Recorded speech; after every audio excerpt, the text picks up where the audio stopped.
जय Jagannath. Hello friends, आज आम जाना पंचपदी पाठ योजना कौ क्लास पाई ना शिशु बाटिका पाई। ये जो शिशु बाटिका आमर अंगनवाड़ी 3 जोटा कि अंगनवाड़ी AWC अंगनवाड़ी 3 पिला एवं आसिकी शिशु बाटिकार एडमिशन होती आम केमी पंचपदी लेसन प्लान करवा से विषय जाना। तेणु यहाँ गोटे इम्पोर्टाट अच्छी आप देखूँ से मैंने कुनि कुनि पिला बहुत छोट छोट पिला से आम जो प्लान टी करवा पाठ टीकाटी करवा किपरि करवा। तेणु मुझे आपको कहीदेवा चाहे सबुठु बड़ कथा हूँ देखंतु आपण माने समस्ते शिक्षक आमे आगे लेसन प्लान किपरि प्रस्तुत करवा ताकू आगे आमे बुझीजिबा। आपण अनेक सोशल मीडिया रे एवं मध्य विभिन्न आप रे प्लान गुड़िक लेसन प्लान गुड़िक आसूची सबु सब्जेक्ट पाई आपण देखि पारिबे जानि पारिबे बा लेखि पारिबे कॉपी करि पारिबे डायरेक्ट। किंतु आपण बुझंतु निजे बुझिले हमर अधि स्टेप रे कोन हबो बोधरे कोन हबो अभ्यास रे कोन करिबा आपणकर प्रयोग रे कोन करिबा प्रसार रे कोन करिबा आमे बुझिबा दरकार। जदि बुझिबा तेबे जाई के आमे करि परिबा। मने कर गुटे स्टेप अछि हमर आमे सब जो स्टेप गुडा 5टा स्टेप सेही स्टेप रे आमे कोन आमे जदि बुझि जाई दिबा हमर अदिति रे या हबो आपणकर बोधरे या हबो कि अभ्यास रे या हबो प्रयोग रे या हबो प्रसार रे आमे बुझि गले आमे मनरू लिखिपर धाड़िया धाड़िया दी धाड़ी आप जिते सर्ट रे आप से जिनटा अदिति मान परिचय परिचय रे जोटा कि आम पूर्व ज्ञान धारणा सक्रियात्मक कार्य आम यहाँ बुझीजा दरकार।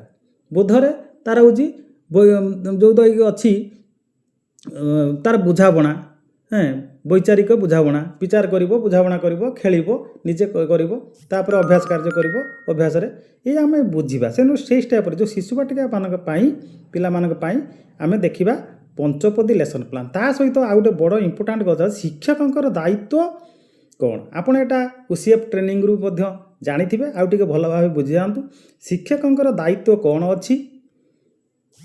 तेणु यही दुईटा त्रिभुज देखु गोटे एमती रही आ गोटे एमती रही ये जो त्रिभुज देखुंत से त्रिभुज को आप भलसे बुझे त्रिभुज जदि आप बुझीजे ताले यही जिनसा बुझे माने शिक्षक दायित्व कौन पिला कौन करेंगे देखूँ ये त्रिभुजर यू रही गोटे कलर चेंज ये अधिका रोचे एपटे अधिका रोचे एटी पिला अधिका रही तेणु यही स्टेज रे शिक्षक काम अधिका पिला माने करेंगे एटी तापर धीरे धीरे टीचर एटी शिक्षक पिला माने अधिक कार्य करेंगे। देखूँ केमती रही त्रिभुज विद्यार्थी दायित्व आसीगला एटी विद्यार्थी दायित्व एटी ऊपर रही शिक्षक दायित्व ये आम जाना यही जानला पूर्व प्रथम आम जानी जे यही जो जिनस जदि आप पंडा क्लासेस यूट्यूब चैनल को आप सब्सक्राइब करने को मोर विशेष अनुरोध एवं लाइक टे करेंगे आपंकर फ्रेंड मानक शेयर करेंगे समस्ते ये जानीपर समस्ते बुझीजा बुझीगले आम भलसे लिखि पार तान देखा पंचपदी लेसन प्लान फॉर शिशु बाटिका क्लास आम देखूँ आपण आम जानी आप डेट देवे डेट देदेला पीरियड लिखे पीरियड लिखि सारापर आपणकर धर सब्जेक्ट लिखिदेले बा क्लास लिखिदेवे ये क्लास लिखिदेले क्लास पर सब्जेक्ट सब्जेक्ट पर आप टॉपिक लिखिदेवे टॉपिक लिखिदेला आपन कौन करेंगे ये सरीगला आपड़ ये लिखिदे पारे कौन TLM नेले लिखिदेवे तापर लिखिदेवे CG एंड CS कॉम्पिटेंसी लिखिदेवे कौन नेले जदि आहरी पारे आपड़ एम एंड ऑब्जेक्टिव लिखिपारे नचे ना आपड़ ये लिखिदेवे येलो भी लिखिदे पारे ये आपड़ी गार पकई लिखिदेवे लिखि सारापर आम तापर पंचपदी की पलि आसा सेटा तो आप जानते लिखे आगुरी जमी था एवं सेमती पंचपदी जेहेतु नुआ आम ताको जानी नवा। देखु प्रथम आम देखा अदिति रे कौन करवा अदिति हूँ परिचय ये आम जानले शिक्षक पिला पूर्व ज्ञान सहित संपर्क स्थापन करेंगे पिला पूर्व ज्ञानर जो धारणा पाई सहित लिंक करेंगे संपर्क स्थापन करेंगे एक नूतन धारणा विषय परिचय देवे यही स्टेज रे हम ये माने दुईटा कथा दुईटा वाक्य बा गोटे वाक्य मन कति खाली अदिति पर्याय यहाँ सबूपाई सबू सब्जेक्ट आप प्रযোज्य मन रखिए शिशु बाटिकार जहाँ कही प्राय 1 रु शिशु बाटिकार 8 पर्यंत प्राय यहाँ सामान रहिबो ଦେଖନ୍ତୁ ଅଦିତି ପର୍ଯ୍ୟାୟରେ ସେ କ'ଣ କରିବେ, ପ୍ରଥମରେ ଅଦିତି ପୂର୍ବ ଜ୍ଞାନ ସହିତ ପିଲାଙ୍କର ସମ୍ପର୍କ ସ୍ଥାପନ କରି ଏକ ନୂତନ ଧାରଣା ବିଷୟରେ ପରିଚୟ ଦେବେ। ଯେ ନୂଆ ଟପିକ୍ଟା ପଢ଼ାଇବା ତା ବିଷୟରେ ପରିଚୟ ଦେବେ, ଟପିକ୍ରେ ପରିଚୟ ଦେବେ। ତାପରେ ଆସିଗଲା ବୋଧ। ବୋଧ ରହୁଛି ବୈଚାରିକ ବୁଝାମଣା। ପିଲାମାନେ ବିଭିନ୍ନ କାର୍ଯ୍ୟକଳାପ ମାଧ୍ୟମରେ ମୂଳ ବିଚାର ବା ବୈଷୟିକ ଜ୍ଞାନକୁ ଜାଣିବାକୁ ଚେଷ୍ଟା କରିବେ। ମୂଳ ବିଚାର ବା ବୈଷୟିକକୁ ଜାଣିବାକୁ ଚେଷ୍ଟା କରିବେ। ତେଣୁ ଦେଖନ୍ତୁ ପିଲାମାନେ ଏଇଠି ଯେତେବେଳେ ପୂର୍ବ ଜ୍ଞାନର ଧାରଣା ପାଇଗଲେ, ନୂତନ ବିଷୟ ସହିତ ପରିଚିତ ହେଲା ପରେ ଏଇଟା ପ୍ରଶ୍ନ ମାଧ୍ୟମରେ କରିବେ। ହେଲା ପରେ ତାପରେ ଏଠି ବୋଧରେ ଆସିବ ସେମାନେ କାର୍ଯ୍ୟକଳାପ କରିବେ। ଯେଉଁ ଟପିକ୍ ତାଙ୍କ ପାଇଁ ଯେଉଁ ଆପଣ ନେଇଛନ୍ତି ସେହି କାର୍ଯ୍ୟକଳାପ ସେମାନେ TLM ଧରିକି ସବୁ କାର୍ଯ୍ୟକ୍ରମ କରିବେ। ଶିକ୍ଷଣ ସାମଗ୍ରୀ ମାଧ୍ୟମରେ କାର୍ଯ୍ୟକ୍ରମ କରିବେ। ତାଙ୍କର ବିଚାର ବୈଷୟିକ ଏହିସବୁ ଜ୍ଞାନ ଜାଣିବାକୁ ଟିଚରଟି ଚେଷ୍ଟା କରିବ, ଶିକ୍ଷକ ଚେଷ୍ଟା କରିବେ ପିଲାମାନଙ୍କର। ସେ ଏଠି ନିଜେ କଲା। ତାପରେ ସେ ପଳେଇ ଆସିବ ଅଭ୍ୟାସକୁ। ଅଭ୍ୟାସରେ ଆସିଗଲା ପରେ ଅଭ୍ୟାସରେ କ'ଣ କରିବ? ଅଭ୍ୟାସରେ ହେଉଛି ପିଲାମାନେ ସେସବୁ କଥା ଗୁଡ଼ିକୁ ବୁଝିବା ପାଇଁ ବିଭିନ୍ନ କାର୍ଯ୍ୟକଳାପରେ ନିୟୋଜିତ ହେବେ। ଯେମିତି ତାଙ୍କ ବହିରେ ଥିବ ଅଭ୍ୟାସ କାର୍ଯ୍ୟ କରିବେ, ଆପଣ କାର୍ଯ୍ୟଫଳ ପ୍ରସ୍ତୁତ କରିକି ନେଇଥିବେ ତାଙ୍କୁ ଦେବେ, ତାଙ୍କୁ ପ୍ରଶ୍ନ ପଚାରିବେ, ଚିତ୍ର କରିବାକୁ କହିବେ। ବିଭିନ୍ନ ଅଭ୍ୟାସରେ ସେ ବୁଝିବା ପାଇଁ ସେସବୁ ବିଭିନ୍ନ କାର୍ଯ୍ୟରେ ନିୟୋଜିତ କରାଇବେ। ସେମାନେ ନିୟୋଜିତ ହେବେ। ଏଇଠି ପିଲାଙ୍କର କାର୍ଯ୍ୟ ବେଶୀ ଆରମ୍ଭ ହେଲା ଧୀରେ ଧୀରେ। ମାନେ ଯେଉଁଟାକି ଆପଣଙ୍କର ଗଲା କେଉଁଟା ଅଦିତି ବୋଧରେ ଶିକ୍ଷକଙ୍କ କାର୍ଯ୍ୟ ଟିକେ ଅଧିକା ରହୁଛି। ତାପରେ ପ୍ରୟୋଗରେ ପିଲାମାନେ ଅର୍ଜିତ ବୁଝାମଣାକୁ ଏଇ ଯେଉଁ 3ଟା ଷ୍ଟେପ୍ରେ ଆଇଲେ, ଏଠି ଯେଉଁ ଅର୍ଜନ କଲେ, ଯାହା ଜ୍ଞାନ ଅର୍ଜନ କଲେ, ଅର୍ଜିତ ବୁଝାମଣାକୁ ନିଜ ଦୈନନ୍ଦିନ ଜୀବନରେ ପ୍ରୟୋଗ କରିବେ। ତେଣୁ ତାଙ୍କର ଦୈନନ୍ଦିନ ଜୀବନରେ କିପରି ପ୍ରୟୋଗ କରିବେ? ଯେଉଁ ବିଷୟ ସିଏ ମନେକର ଗୀତ ଗୋଟେ କବିତା ପଢ଼ଉଥିଲେ କି ଗପ ପଢ଼ଉଥିଲେ କି ମ୍ୟାଥ୍ ପଢ଼ଉଥିଲେ, ସେହି ସମ୍ବନ୍ଧୀୟ ଜିନିଷକୁ ସିଏ ସେଠି କ'ଣ ପ୍ରୟୋଗ କରିବେ। ସେହି ଅନୁସାରେ ଆପଣ ତାଙ୍କୁ ପ୍ରଶ୍ନ ପଚାରିବେ। ଦଳଗତ ହେଉ, ଯୋଡ଼ି କାର୍ଯ୍ୟ ହେଉ, ବ୍ୟକ୍ତିଗତ ହେଉ, ସେ କରିବେ। ଏ ସରିଗଲା ପରେ ପ୍ରସାର ଆସିଲା। ପ୍ରସାରରେ ସିଏ ପାଞ୍ଚ ପିଲାମାନେ କଥାବାର୍ତ୍ତା ହେବେ, ବାର୍ତ୍ତାଳାପ କରିବେ, ଗୀତ ଗାଇବେ, କାହାଣୀ ଲେଖିବେ, ଖେଳ ଖେଳିବେ, କାହାଣୀ ବି ଶୁଣିବେ, ପରିଭ୍ରମଣ କରିବେ, ଗୋଷ୍ଠୀଗତ କାର୍ଯ୍ୟରେ ଭାଗ ନେବା, ମେଳରେ ରହିବା, ସାମାଜିକ କାର୍ଯ୍ୟକ୍ରମରେ ଯୋଗ ଦେବା ଇତ୍ୟାଦି ମାଧ୍ୟମରେ ଅର୍ଜିତ ବୁଝାମଣାକୁ ଅନ୍ୟମାନଙ୍କ ନିକଟରେ ପହଞ୍ଚାଇବେ, ସେୟାର କରିବେ, ଅନ୍ୟମାନଙ୍କୁ ସେୟାର କରିବେ ବା ଶ୍ରେଣୀରେ କ୍ଲାସ୍ ରୁମ୍ରେ ଉପସ୍ଥାପନା କରିବେ। ପିଲାମାନେ ଯାହା ଜ୍ଞାନ ଅର୍ଜନ କଲେ କିଛି ଲେଖିବେ, ତାଙ୍କ ଘରେ ଯାଇକି କିଛି କହିବେ, ତାଙ୍କର ସାଙ୍ଗମାନଙ୍କୁ ଜଣାଇବେ। କଥାବାର୍ତ୍ତାରେ ହେଉ, ଗୀତରେ ହେଉ, କାହାଣୀରେ ହେଉ, ଯେମିତି ହେଉ ସେ ସବୁ କରିବେ। କଲା ପରେ 5ଟି ଷ୍ଟେପ୍ ସରିଗଲା। ଦେଖନ୍ତୁ ଏଇ ଯେଉଁ ଷ୍ଟେପ୍ 5ଟି ରହିଛି, ମୁଁ ଗୋଟେ ଡାଇଗ୍ରାମ୍ କରୁଛି, ଆପଣ ଦେଖନ୍ତୁ। ଏଇ ଯେଉଁ 5ଟି ଷ୍ଟେପ୍ ଡାଇଗ୍ରାମଟି ଗୋଟେ ଦ୍ୱାରା ଆମେ ଏମିତି ଗୋଟେ କଲେ, ତେଣୁ ଏଇଠୁ ଯାଇଛି ଉଠିକି ଇଆଡ଼େ ଯାଇଛି। ଏଇ ଯେଉଁ ଯାଇଛି ଆପଣ ଦେଖନ୍ତୁ, ଏଇ ଯେଉଁ ଉଠିକି ଗଲା, ତେଣୁ ଏଠି ଯେଉଁ ଉଠିକି ଯାଇଛି ସେଥିରେ ମୁଁ ଆଉ ଥରେ କରୁଛି। ଏଇ ଡାଇଗ୍ରାମଟି ଆପଣ ଗଲା ପରେ ଏଇଠି ହେଲା ନିମ୍ନ ସ୍ତର, ଏଇଟା ହେଲା ଉପର ସ୍ତର, ଏଇଟା ହେଲା ନିମ୍ନ ସ୍ତର।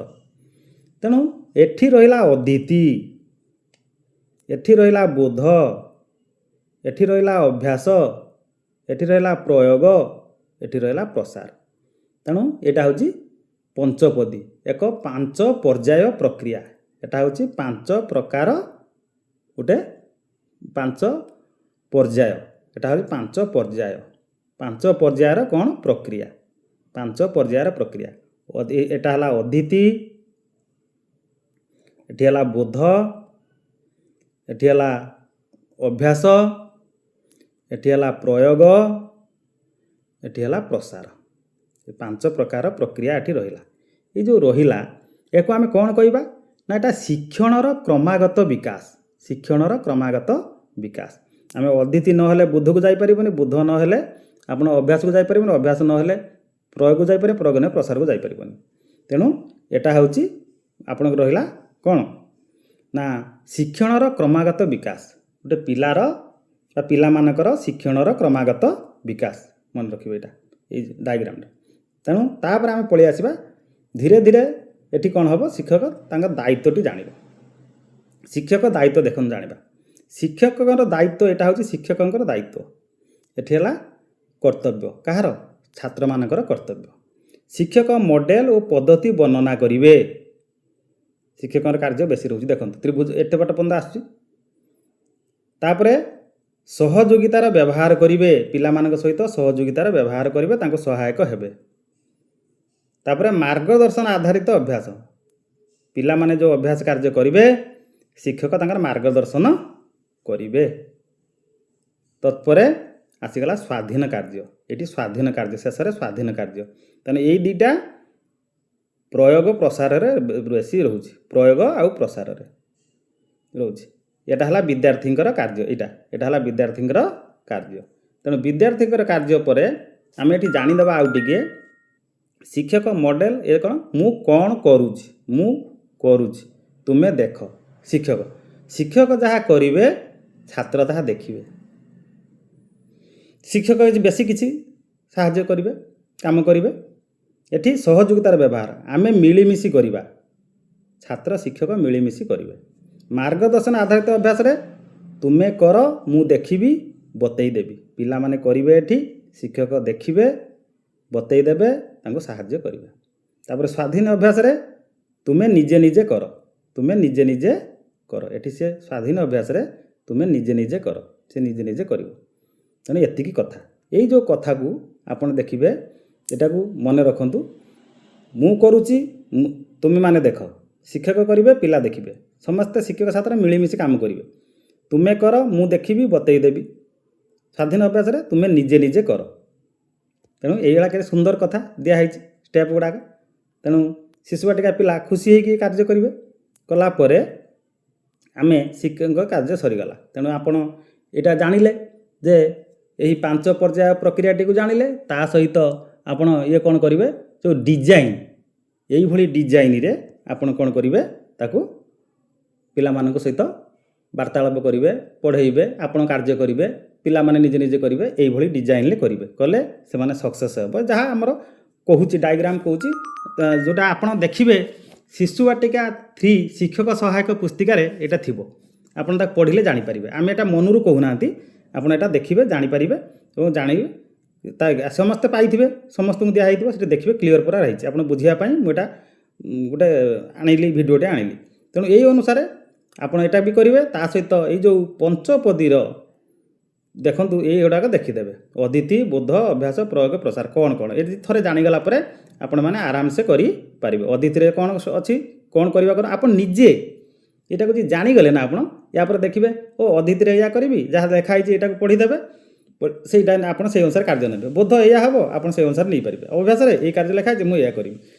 ଯାହା ଆପଣ ଦେଖୁଛନ୍ତି କିଏ କ'ଣ କହୁଛି, ତେଣୁ ଆପଣ ନିଜେ ବୁଝିଗଲେ ଏ ଜିନିଷଟାକୁ ଭଲସେ କରିପାରିବେ। ତେଣୁ ବହୁତ ବହୁତ ଧନ୍ୟବାଦ। ଜୟ ଜଗନ୍ନାଥ, ନମସ୍କାର।